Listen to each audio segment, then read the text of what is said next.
the King's Corner. I'm your host, Christian King. I hope you all are having a wonderful Wednesday. And let me just begin by saying this. Kawhi Leonard is the best player to ever exist in NBA history. No. No. He's not top 10. He's not top 20. He's not top 30. He's not even top 50 in my opinion. So, I hope you all are doing great out there. But let me just start with this. Are the Clippers the most overrated team ever? I know that's a lofty thing to say. Maybe I'm overreacting. But I don't think I am. Why would I say they are? Because all year I've had to hear the same thing over and over and over again. The Clippers are the best team in LA. The Clippers this, the Clippers that, the Clippers this, that, this, that, this, that, this, that, this, that. Well, the Clippers played one good game against a horrible team. That's why they're better than LeBron. LeBron couldn't do that. They play good teams, they lose. They just haven't got their chemistry together. They'll get it good by the playoffs. Kawhi load manages. He has to load manage. LeBron load manages. Why is he load managing? I don't know if anything was clear to you guys, but last night was clarity. If you think the Clippers were ever going to stand a chance against LeBron, you were mistaken. If they won last night, they were going to get swept by the Lakers for 4 reasons. LeBron has more heart than anybody on that team. AD would dominate them. Their defense would overwhelm the Clippers, and the Clippers can't turn on defense when they need it. And thank God the Nuggets won because they're more of a challenge for the Lakers. We have been telling everyone the Clippers are overrated. Well, myself. And everyone keeps saying, no, they're not. No, they're not. They're going to win it all. And yet again, I was right. And actually, I was wrong on one of the stats I said yesterday. I said that Doc Rivers only had one 3-1 deficit blown. Actually, he already had 2 until last night. That was his third. I'm sorry, but Doc, if you still have a job next season, it wouldn't shock me. But you got outcoached 13 times. Yeah, I'm saying you got outcoached in every single postseason game. The games you guys won, you guys shouldn't have won. You guys maybe had 2 dominant postseason games. Game 1 against the Nuggets and game 2 against the Mavericks. You guys wouldn't have made it out of the first round if Kristaps didn't get injured. And I kind of wish he didn't because I think Kristaps versus Joker would have been a lot more entertaining than Kawhi versus Joker. No offense. I know it went to 7 games. But if you watched that game last night, it wasn't entertaining. You had a dominant team, then you had the Clippers. I don't know what it is. The Clippers couldn't finish that game out. I don't ever want to hear Kawhi's a top 40 player, top 50 player of all time. Because he's not. We got to call a spade here. I'll give you, he's a top 20 defensive player of all time. Sure, I'll give you that, but everything else, no. There's more to basketball than just defense. And let's face it. Today, Kawhi Leonard woke up in the bubble, ready to leave, and he probably said, I could still be in the bubble playing basketball with the Lakers if I went and played with LeBron. But thank God he didn't, because then you'd have to hear the same excuse. Well, LeBron had to get more help in LA. It was unfair. We shouldn't qualify those as rings for LeBron. So thank God he did. But Kawhi should have stayed in Toronto. I'll tell you that. They'd be in the finals against LeBron or the Nuggets, whoever they would play.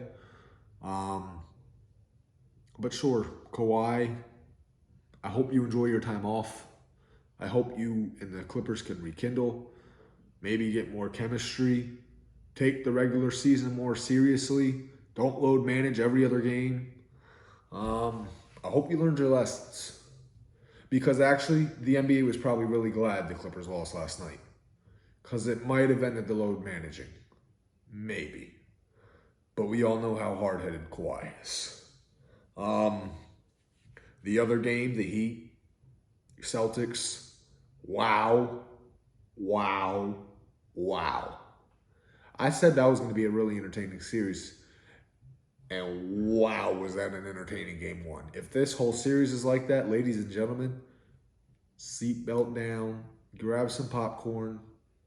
Whew. And I know what you're going to say. You said it was going to be Lakers versus Clippers last week. I did. I was wrong. Because I saw a 3-1 deficit. I wasn't really watching the games. I'm going to be truthfully honest. But then I saw they lost 3 in a row. And yesterday I had to come to the realization, well, actually, no, it was Monday. This team is not beating LeBron. It might not be a competitive series either. And then I said, that's why I took the Nuggets last night. And I underrated the Nuggets. I really did. I thought it'd be a close game. They went down by 7 in the second quarter. Since then, they said bye-bye LA. And, wow. They looked impressive.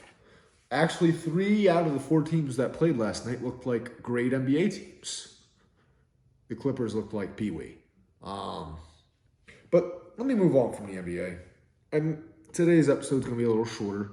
Not a lot really going on in sports. But let me talk about the NFC East. And I have a bold prediction for this weekend. So after week 1, I said it was the NFC East. I had to go through, I had to watch film. I watched film of both the Eagles game and I watched film of the Cowboys game. And I'm not going to lie to you. I feel bad for the Rams and I feel bad for the Falcons. Because the Eagles and Cowboys are going to come out motivated. I know. How do you know this? You're only saying that because you're an Eagles fan. How do you know the Cowboys can rekindle any motivation? Here's why. Because both of them looked at their schedule. They see how difficult it's going to be getting on later on. They both underperformed week 1. One more than the other. Both made horrible mistakes. Both quarterbacks looked like, how are they getting paid? The only difference was Zeke had a great game. The Eagles had no run game. But let me start out why I think the Cowboys will blow out the Falcons. The Falcons have yet to recover from 28-3. Let's be honest, people. They will never be good again until Dan Quinn or Matt Ryan's gone. Dan Quinn's going to be first. He probably won't last another 9 games. I know the Falcons could dot them up, which probably would happen. But I think the Cowboys win in a shootout because I don't think the Falcons have any defense. I think Dak's going to have a huge game. If he was on my fantasy team, I'd start him. This is the start week for Dak.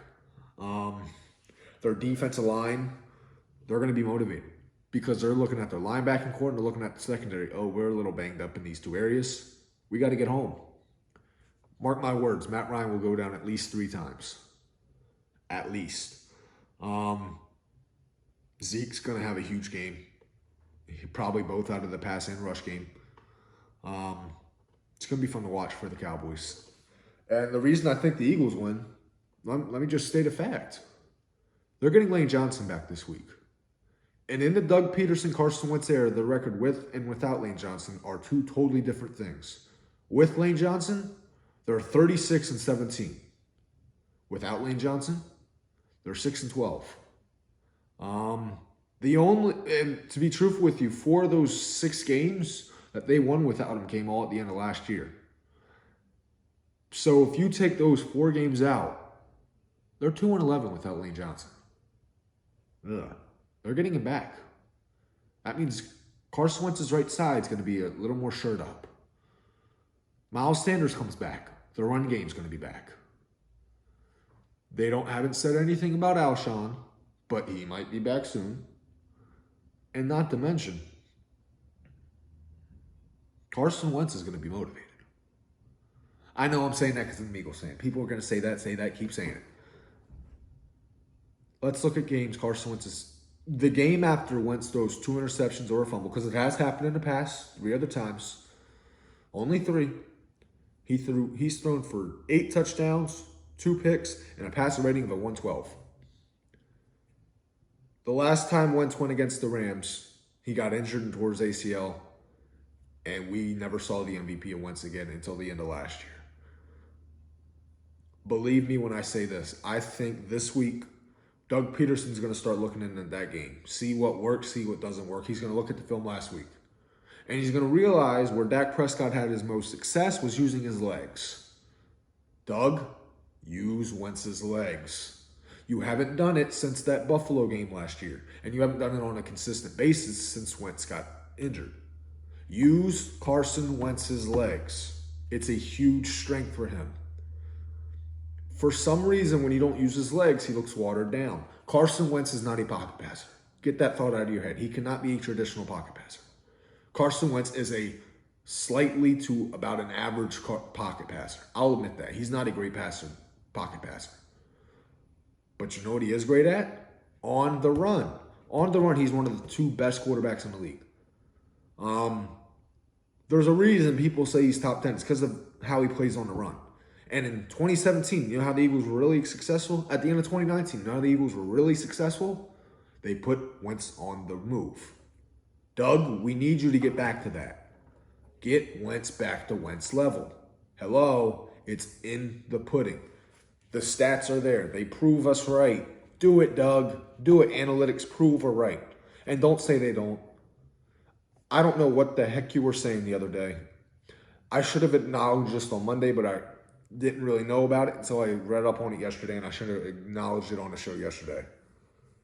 Doug, you don't know whether each play is happening, whether or not. You don't know whether it's a run or a pass. You're in the NFL, buddy. Come on. We know you're lying to us. We know it's the media, but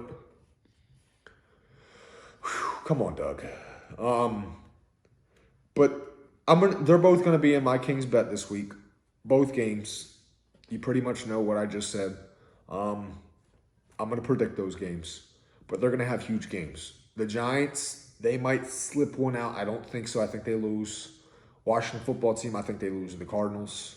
It's in Arizona. They got to cross country. But I think the Eagles and Cowboys are going to put a stamp on this weekend. They're going to put a show on, and they're going to say, this is our division. The Eagles and Cowboys are fighting for this again. I know 5 straight years it's happening. But just remember, as much as this hurts me, sometime in the next 2 to 3 years, it's going to be the football team and the Giants fighting for the division. But